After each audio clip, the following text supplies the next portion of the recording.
नमस्कार मित्रांनो, भारतीय जनता पार्टी आज लालकृष्ण अडवाणी आणि अटल बिहारी वाजपेयीची आहे का, हा पहिला प्रश्न मनाला मला पडला. त्यानंतर दुसरा प्रश्न, मी आरोप केले नाहीत, ते आरोप भारतीय जनता पार्टीने खुद केलेले आहेत.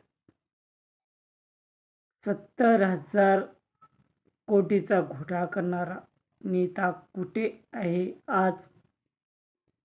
दुसरा,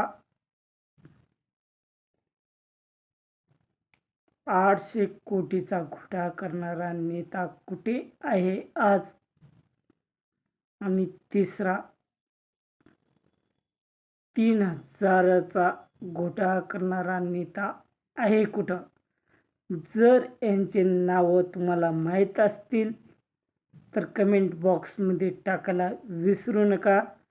लाईक करा, शेअर करा.